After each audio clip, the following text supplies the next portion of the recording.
Hello friends, எல்லோரும் எப்படி இருக்கீங்க? எல்லாருக்கும் ஒரு குட் மார்னிங். இது Thursday மார்னிங். இன்றைக்கான மினி பிளாக் பார்த்துடலாமா? ஸோ காலையில் நேரத்தோடய எழுந்திரிச்சு குளித்து ரெடி ஆயாச்சுங்க. சாமி கும்பிட வந்தாச்சு. ஸோ சீக்கிரம் எழுந்திரிச்சாலே நமக்கு டேவும் லாங்காக இருக்கிற மாதிரி இருக்கும், டைமும் ஸ்லோவாக போகிற மாதிரி இருக்கும். ஸோ எல்லாமே பொறுமையாக பண்ணலாங்க. ஸோ இப்போ பார்த்திங்கன்னா சாமியை கும்பிட்டு முடிச்சுட்டு காஃபியை குடிச்சிட்டு பொறுமையாக பிரேக்ஃபாஸ்ட் பண்ண போக வேண்டியதான். நேற்று பார்த்திங்கன்னா நான் வெட்னஸ்டேவோட மினி பிளாக் போடும்போது ஷார்ட்ஸில் தாங்க போட்டேன். ஆனால் அது வீடியோவில் போய் ஸ்டோர் ஆகிருக்கு. நான் 2-3 வாட்டி டெலீட் பண்ணி போட்டேன். ஆனால் ஷார்ட்ஸில் போடாமல் வீடியோவில் போய் போட்ட மாதிரியே ஆயிடுச்சு. ஸோ அது ஷார்ட்ஸுக்குன்னு எடுத்தது தாங்க, அது வீடியோவில் போய் போஸ்ட் ஆயிடுச்சு. அதை சொல்லணும்னு நினைக்கிறேன். எல்லோரும் கொஞ்சம் என்ன சொல்கிறது, அந்த வெட்னஸ்டே மினி பிளாகை செக் பண்ணி பாருங்கள். காஃபியை குடிச்சிட்டு இப்போ பிரேக்ஃபாஸ்ட்டுக்கு பார்த்திங்கன்னா மஷ்ரூம் சூப்புங்க. கொஞ்சமாக மஷ்ரூம் இருந்துச்சு, அது சூப் போட்டுடலான்னு சொல்லி இப்போ அதை தான் பண்ண போகிறேன். நாங்கள் பிரேக்ஃபாஸ்ட்டுக்கு இட்லி, தோசை, பொங்கல்னு போக மாட்டோங்க. சாலடு, ஜூஸு அந்த மாதிரி தான் போவோம் இங்கே இருக்கும்போது. இப்போ இந்தியாவில் இருக்கோன்னா இதெல்லாம் கிடையாது.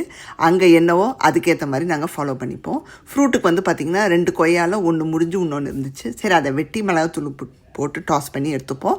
அண்ட் இந்த கிரேப்ஸ் கொஞ்சம் மிச்சம் இருந்துச்சு, அதையும் ஜூஸ் போட்டு எடுத்துக்கிட்டோங்க. சுகரெல்லாம் கலக்க மாட்டோங்க, ஜஸ்ட் அப்படியே அடித்து வடிகட்டி அப்படியே எடுத்துப்போம். ஏன்னா அதுலேயே சுகர் கண்டென்ட் இருக்கும்.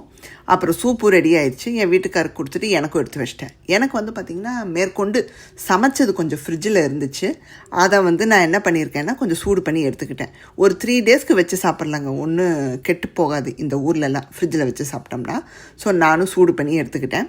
அப்புறம் கிளைமேட் பார்த்திங்கன்னா ஒரே க்ளவுடியாக இருட்டிக்கிட்டு இருந்துச்சு. அன்றைக்குமா ஈவினிங்க்கு மேலே மழை வரும்னு நினைக்கிறேன்.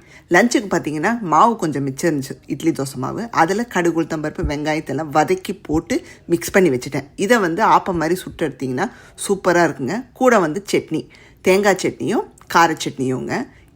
சீரியஸாக சொல்கிறேன், நம்ம மாவில் இதெல்லாம் கலந்து இந்த மாதிரி சுட்டு சாப்பிட்டு பாருங்கள், அருமையாக இருக்கும்.